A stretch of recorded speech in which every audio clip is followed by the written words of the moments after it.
Some people change because staying the same finally becomes too painful. Others stay the same because change feels like stepping off a cliff they can't see the bottom of. And what's strange is, both think they're doing the right thing. There's another perspective to the lonely chapter. As you grow, you don't fit in with your friends. But this also means they don't fit in with you. And that creates a reaction on their side, too. The hardest part of changing yourself isn't just improving your own habits. It's escaping the people who keep handing you your old costume. People don't just remember who you were, they enforce it. This is why reinvention often feels like trying to break out of a prison you can't see.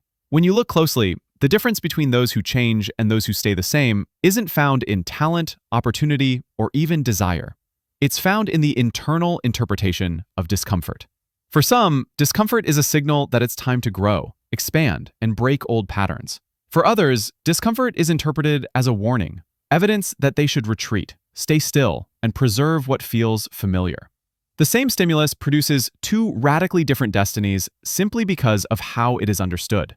Psychologists sometimes refer to this as self-concept homeostasis, the mind's tendency to maintain the identity it already recognizes, even when that identity is dysfunctional.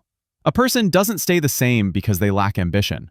They stay the same because their internal world has been organized around a particular version of themselves, and updating that internal blueprint feels destabilizing.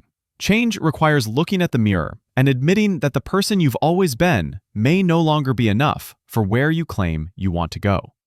Not everyone is ready for that kind of honesty, because honesty threatens the narrative that holds their world together.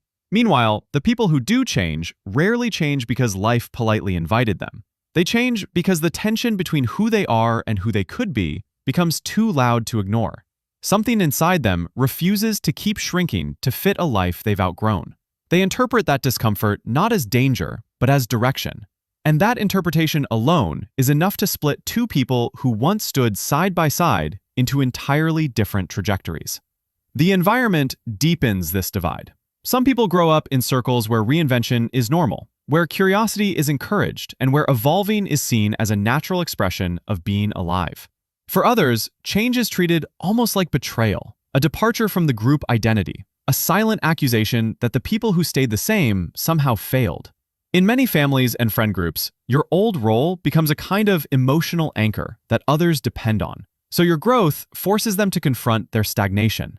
Instead of updating their understanding of you, they try to preserve the older version, because losing that version destabilizes the story they've built around themselves. And this creates a subtle but powerful pressure.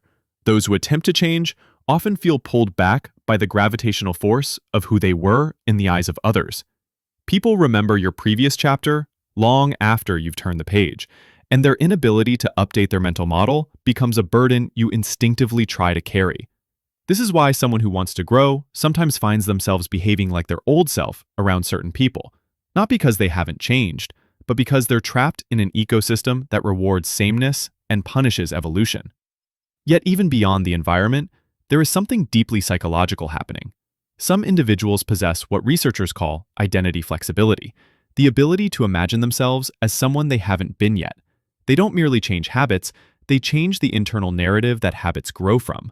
Others experience identity rigidity, where the self-story becomes so tightly woven that any deviation feels like erasing oneself rather than expanding oneself.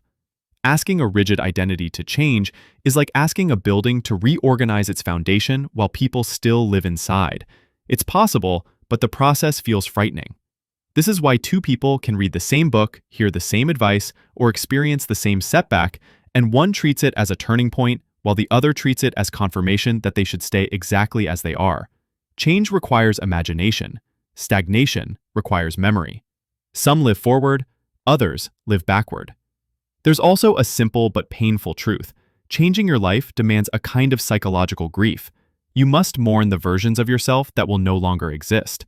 The personality you wore to survive childhood, the habits that once kept you safe, the roles others depended on you to play.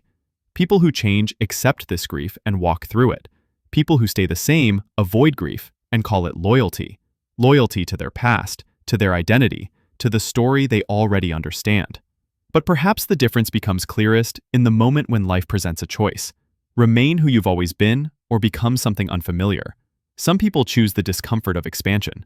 Others choose the comfort of repetition. Not because one is more disciplined or more deserving, but because one recognizes that the fear of change is temporary, while the regret of stagnation is permanent. In the end, why some people change and others stay the same comes down to this. Some people allow themselves to outgrow who they've been. Others defend who they've been, even when it no longer fits. And both choices shape a life. Maybe this perspective gives a little more empathy. Maybe it helps explain why people seem stuck in their old ways, or why we receive less support for our changes than we expect.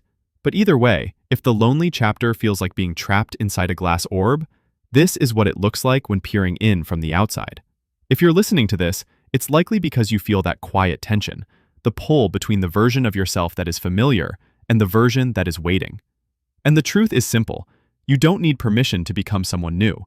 You only need the willingness to stop negotiating with the past you've already outgrown.